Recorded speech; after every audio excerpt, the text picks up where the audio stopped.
Every Saturday morning, it's our form of church. It's our church, but it's in a different format.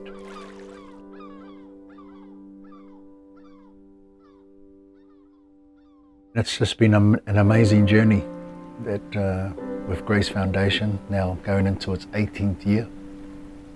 We have a big focus with those that are incarcerated, and in particular the Indigenous Māori and Pasifika. We run a lot of rehabilitation, reintegration programs, and these are programs that we believe will work because they would work with us. And it's all about rehabilitation and reintegration with the people that were never offered or never afforded a first chance. I had to learn with emotions, and I didn't know how to sit with those. I use that analogy because many are born into a bad pole position so far back you can't see a start line. Honestly, I've been on drugs since I was 8 years old, of some kind of thing, eh? So they've either been born into an environment that's not conducive, born into a gang environment. Coming to Grace in a safe place, it was safe for us to develop into the people that we can be. So here at Grace Foundation there's a chance for them to be given a look at a more positive pathway that they could take.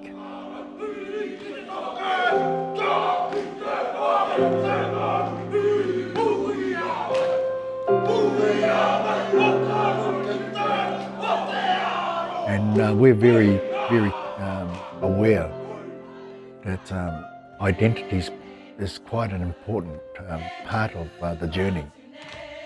Knowing who I am, and then because I have a spiritual side, is knowing whose I am. I mean, I belong to God. But first and foremost, I need to know who I am. We know it's helpful, is that once they reconnect with the culture, you can see it. You can see the change straight away. And for some years now, we've always wondered, how can we sow a seed with our people that have never been to church, or their understanding of church is sitting there and being preached to, and not really feeling comfortable within that environment. And it's always like it's a feeling of being judged. It's a feeling of being a little bit uncomfortable, being in your normal church setting. So we came up with this idea of true stories. Two sayings. Being in jail, I used to live by these two sayings, one by my mum and one by my dad. The first one was from my dad. Son, if your life consists of you to walk through hell, walk through as if you own the place. I walk through hell and I don't know where to go now. I'm here, so this is a new journey for me. It's all based around gratitude, this idea that I'm grateful. And it's also an acknowledgement of a higher power. Throughout my life, I don't know, I was living day by day, didn't see any further than, hey, well, how we're gonna get food on our table, where we're going tomorrow, or, stuff like that. So I'm grateful to be able to be stable, be living stability, being not dysfunctional, but functional. But here's the thing, we pass the ball to them, and they come up. And it's through the true stories that helps another. And it also helps the one delivering the true story to step out into the discomfort of being comfortable. And it's also a platform in which they can release whatever it is that they're holding on to when they feel the time is right. And it's been a wonderful experiment. Grateful to make my son a bottle, grateful to hold my son, just grateful for those little things in life. I just want to share that so everything you need is right in front of you. Everything you want will come if you put all your time into that matters the most. And I always say that the real sermon is the testimony, and because it's those testimonies that will impact those that are on the receiving end. Probably more so than a sermon, because what they see there is the act of God. when you hear someone's story, and suddenly that story, you relate to it, you resonate with it. You know, that maybe the thought goes into one's mind, oh, I thought it was only me. And then you realise that there are others.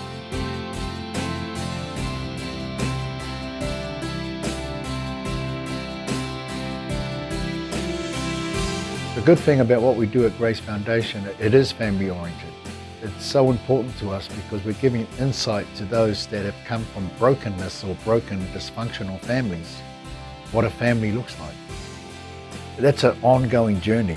It doesn't happen, overnight. So it's all about the healing. I'm grateful for another day of life. I'm grateful for family. And we become the change makers, and our children become the circuit breakers. And once there's someone that's brave enough to stand up and be the change maker, there's a really good likelihood that that change will spill over to the offspring, and then the hope is that it's the offspring that will break the cycle. Grace Foundation is a place, I always refer to it as a waka, and I always say that Grace Foundation don't carry passengers, we carry deckhands, meaning that we all have a part to play on this boat to keep making sure this boat stays afloat. Because the caliber of people that we take into Grace Foundation are generally those that are rejected at any other waka. And those are the ones I want. The very people that I want on this waka, because I know if you turn one of their lives around, you've got a leader for life.